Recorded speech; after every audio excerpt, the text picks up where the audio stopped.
Bienvenue dans la troisième vidéo questions-réponses dans la formation du conflit à la conversation. Première question, elle est de John. Comment on fait pour garder son calme quand l'autre s'énerve, devient agressif, etc. Je connais pas de recette miracle.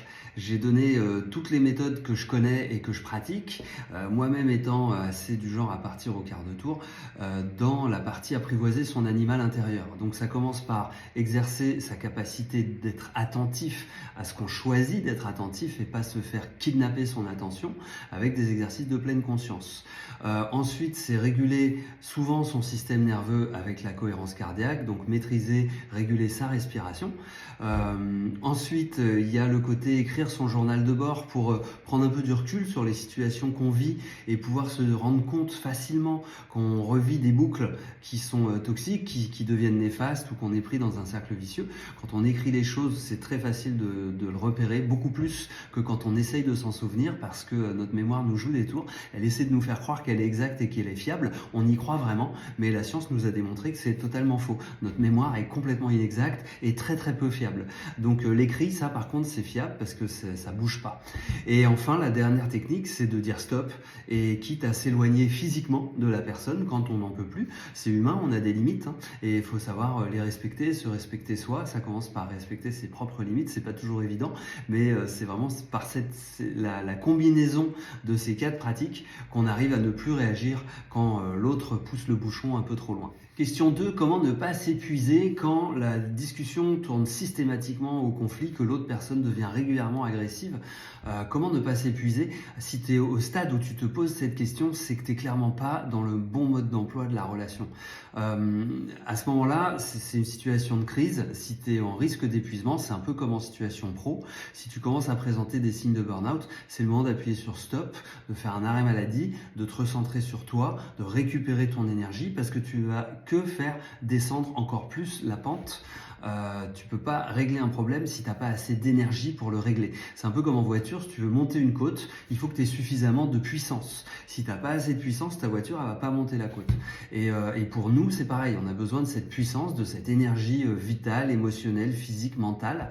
Et si on en manque, on peut pas. Donc si tu es au stade où tu te demandes comment récupérer de l'énergie, prends tes distances avec cette personne, voilà, va chez un copain ou mets fin à la relation, ou fais une pause, ou pars en vacances, fais quelque chose, mais tu vas pas pouvoir résoudre le problème dans cet état-là. Donc la première priorité, c'est de prendre soin de toi. Comment faire quand l'autre ne respecte pas tes limites? Tu as explicitement dit à la personne que tu avais besoin de prendre du temps tout seul, tu lui as explicitement demandé de ne pas venir chez toi, et elle vient quand même, elle frappe à ta porte, tu n'ouvres pas, et par la suite, elle te dit de toute façon, tu aurais pu avoir du temps après ma venue. Cette personne-là, elle n'est pas dans le respect de tes besoins. Tu l'as informée, tu as prévenu, tu as été très clair, très explicite. Personne ne respecte pas tes besoins, la personne ne te respecte pas. Qu'est-ce que tu fais avec cette personne? Alors je comprends qu'il y a des attirances, il y a des passions qui font que c'est difficile parfois de se détacher. Mais au fond, si tu ne te sens pas respecté, et là clairement c'est explicitement pas respecté, à un moment donné, il faut prendre une décision. Soit c'est ton bien-être et ta santé mentale qui va en prendre un coup parce que tu te fais avoir, ou soit il faut que tu te fasses violence pour être capable de maintenir cette personne avec suffisamment de distance pour ne pas que ça impacte ta santé mentale. Je pense que tu as fait le bon choix de ne pas ouvrir ta porte. Comment ne pas réagir quand tu es hyper empathique face à l'émotion de l'autre qui s'emporte, qui s'énerve, qui te juge, qui te fait des reproches, des critiques? Toi aussi, tu te mets du coup à juger et à critiquer. Oui, c'est une réaction naturelle, c'est l'animal intérieur qui prend les commandes. Et l'animal intérieur, il est plus fort que la raison. Il est câblé pour notre survie. Donc à un moment donné, il court-circuite notre volonté propre et consciente et réfléchie, notre cerveau humain, et il prend les rênes et il nous fait réagir malgré nous. Donc la solution, c'est de commencer par accepter cette réalité. Ça, c'est la première chose à faire, c'est d'accepter que oui, tu es hyper empathique, oui, ça prend le dessus sur toi. Une fois que tu as accepté la situation comme elle est, tu peux commencer à la gérer. Je pense que un bon exercice à pratiquer, c'est pas une technique que tu peux mettre en œuvre comme ça serait trop beau, mais c'est un truc que tu peux pratiquer pour y arriver progressivement, c'est d'entrer en empathie avec toi-même. De quoi est-ce que tu as besoin, toi, à ce moment-là, de te recentrer sur tes besoins à toi? Et peut-être que tes besoins à toi, c'est d'avoir la paix. Donc dans ce cas-là, prends tes jambes à ton cou, informe la personne, pose-lui un stop. C'est la même personne qui ne respecte pas tes besoins, la même personne dont on parle dans la question précédente. Donc pose-lui un stop, prends tes jambes à ton cou, sauve-toi, va dans un endroit qu'elle ne connaît pas s'il faut pour pouvoir, toi, être en empathie avec toi-même et prendre soin de tes besoins à toi. Comment faire quand l'autre est persuadé d'avoir raison et va jusqu'au point de te dire qu'elle sait ce que tu penses? Cette personne-là, effectivement, il n'y a pas de dialogue possible, hein, comme tu le dis dans la question, il n'y a pas de dialogue possible, c'est clair. Le seul truc que tu peux faire, c'est écouter jusqu'au bout. Et une fois que tu as bien écouté, tu redis tout ce que tu as compris. Et tu termines par « ça, c'est ta réalité ». Et voilà. Et si ça rentre pas, tu fais la technique du disque rayé, c'est-à-dire que tu répètes encore et encore « ça, c'est ta réalité, c'est la tienne à toi ». Ça sous-entend, et tu peux l'expliciter plus tard, mais bon, à mon avis, cette personne-là, c'est pas la peine, ça sert pas à grand-chose d'essayer de discuter.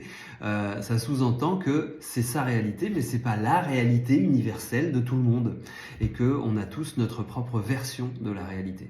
Mais pour que la personne puisse entendre ça, il faut qu'elle ait déjà un tout petit minimum d'ouverture, parce que si elle est convaincue de détenir la vérité, alors elle est dans une pensée extrême, et dans la pensée extrême, il n'y a aucune place pour une autre vérité que celle qui détient cette pensée extrême.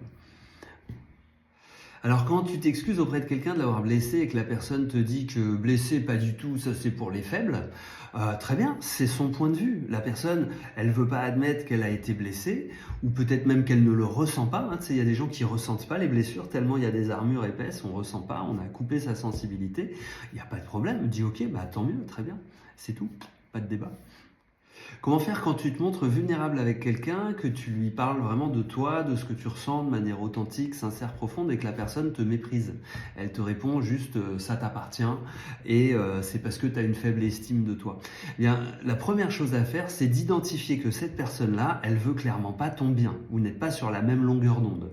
Toi, tu essayes de créer une connexion émotionnelle authentique et la personne, elle, ne se montre pas authentique. Donc déjà, elle n'est pas à ton écoute et en plus, elle te juge. Donc cette personne-là, faut rapidement la classer. Peut-être un jour, je ferai une formation là-dessus sur comment choisir la bonne personne, faire un bon casting.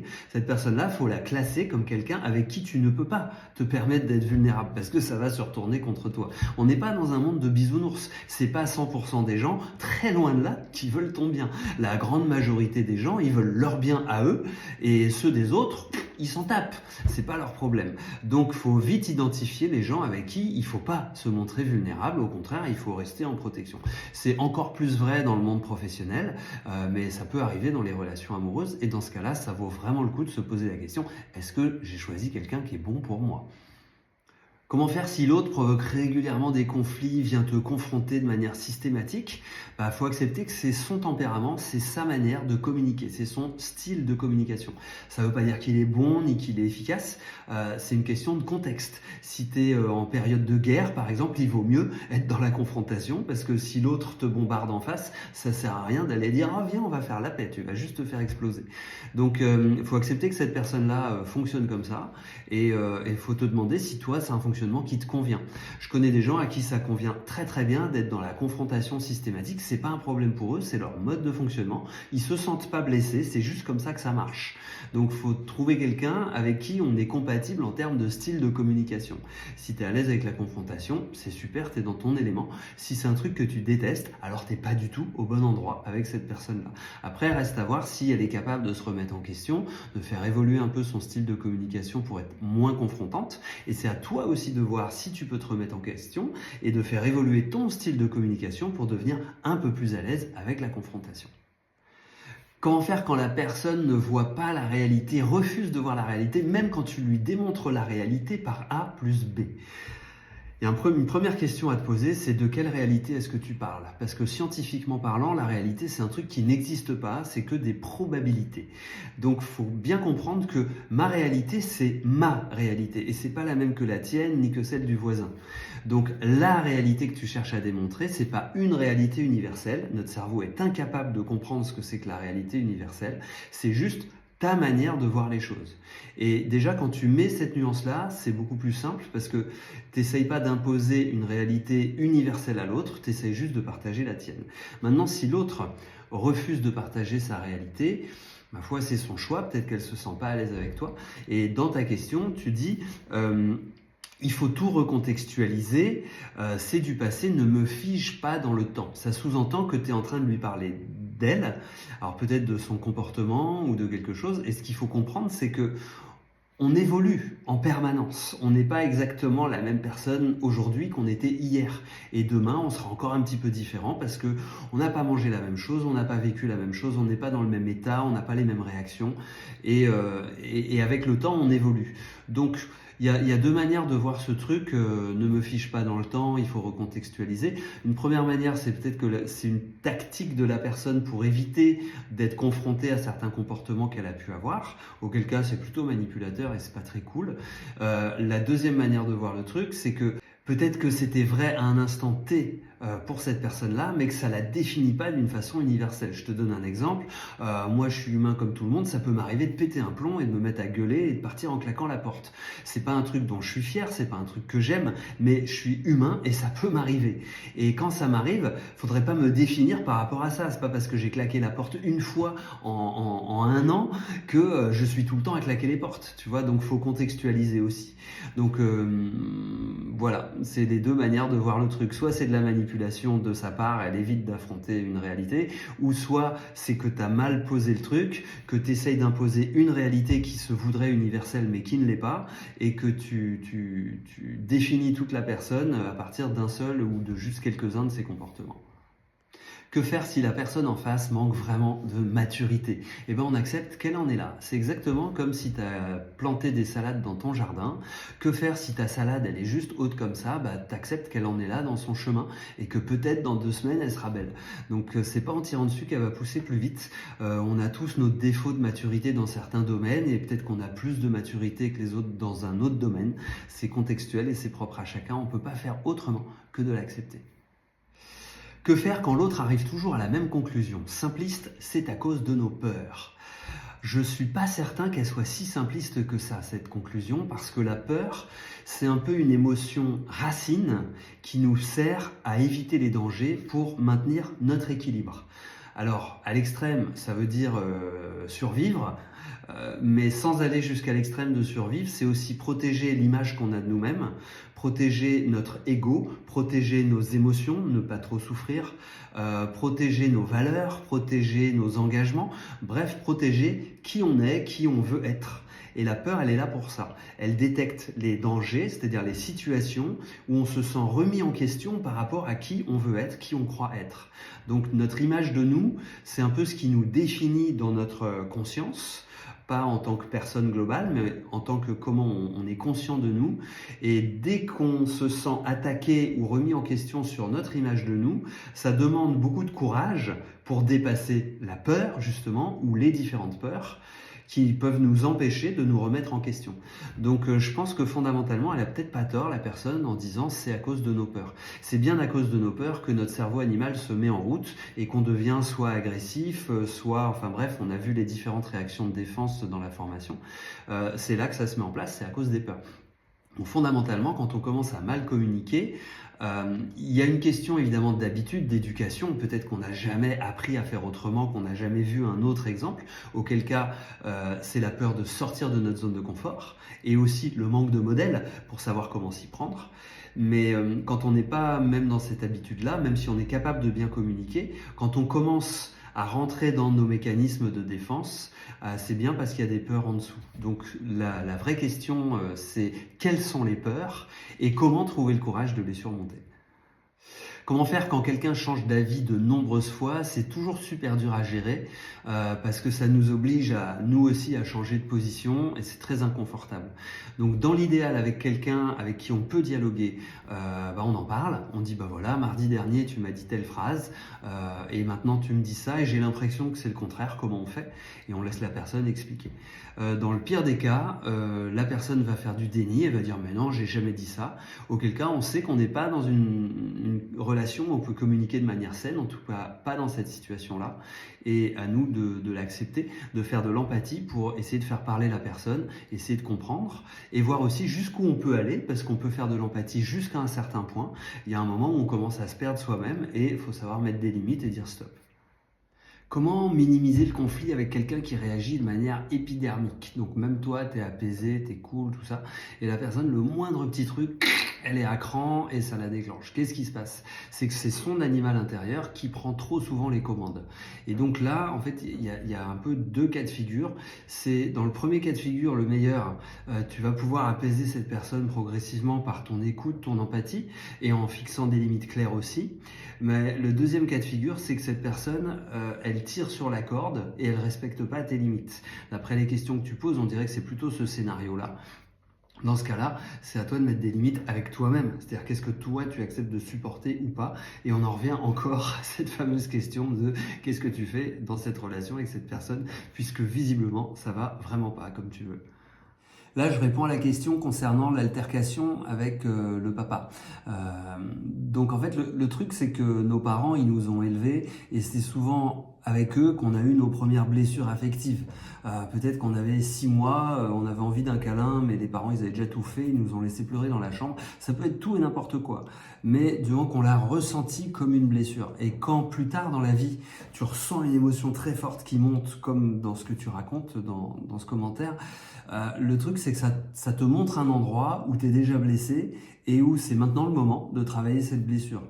Donc pour travailler cette blessure, c'est toujours les mêmes systèmes, c'est aller chercher dans tes besoins, aller chercher ce que tu as ressenti, mettre des mots dessus, c'est ensuite t'affirmer d'une manière claire et respectueuse. Parce que le problème ici, c'est pas tant le caractère de ton papa, il est comme ça, il va probablement pas changer.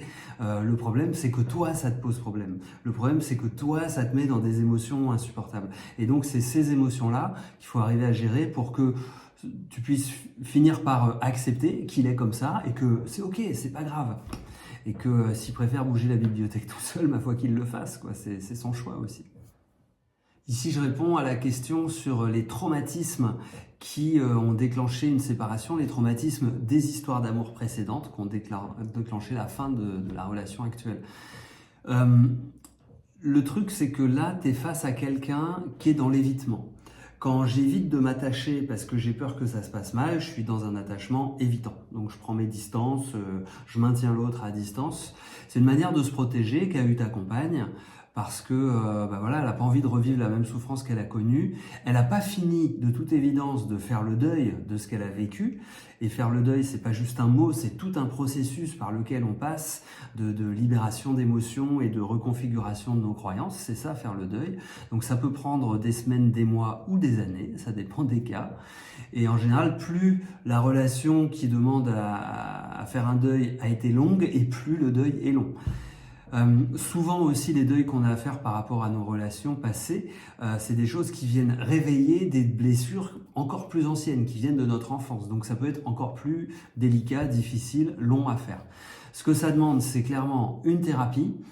S'il y a des traumatismes, une thérapie EMDR, c'est la meilleure technique au monde actuellement, en l'état actuel des connaissances, pour résoudre les traumas. Toutes les armées du monde s'en servent contre le stress post-traumatique, donc c'est ultra efficace. Et peut-être que tu as bien fait de mettre fin à cette relation parce que si l'autre refuse de s'attacher à toi, te maintient à distance et en plus estime n'avoir aucun compte à te rendre, alors il ne s'agit pas non plus que tu sois la Gestapo, il faut trouver le juste milieu, mais c'est clair quand on est dans une relation amoureuse, il faut quand même se dire un peu où on en est l'un et l'autre, quoi, c'est important. Alors maintenant, c'est la question sur jusqu'où on peut tolérer le silence de l'autre. Donc effectivement, tolérer le silence de l'autre, on met en pratique la petite fiche méthode, ce qui demande déjà de bien prendre sur soi, hein, je ne prétends pas que c'est facile. Mais ensuite, la vraie question qui se pose, c'est à partir de quel moment est-ce que je cesse de me respecter moi ? C'est-à-dire que c'est une chose de respecter l'autre, de respecter son besoin de silence, de se mettre un peu en empathie, etc. C'est une chose et c'est super important pour la relation. Mais ce qui est tout aussi important, c'est de se respecter soi et d'être capable de se dire, moi, à partir de telle limite, ça va plus être possible et je vais arrêter d'attendre et il va falloir que je passe à autre chose, quoi. Donc à un moment donné, c'est triste et c'est clairement pas ma démarche de mettre fin à des relations, mais parfois, c'est la seule solution. Et parfois, on met fin à une relation parce que ça devient trop insupportable pour soi, on est en manque de respect vis-à-vis de soi. Donc pour se respecter soi, on prend de la distance avec l'autre. Et parfois, ça peut être définitif parce qu'effectivement, il n'y a pas moyen que ça marche et ça arrive. Et parfois, ça déclenche une crise, une prise de conscience de l'autre personne. Et ça permet de repartir, de poser des nouvelles bases, de renégocier ce qui a besoin de l'être et du coup d'aller de l'avant. Donc dans tous les cas, il s'agit d'aller de l'avant, soit idéalement avec l'autre personne, soit aller de l'avant tout seul. Et si on décide d'aller de l'avant tout seul et que l'autre se réveille, bah là peut-être qu'on peut renégocier et aller de l'avant à deux de nouveau. Ça dépend des cas.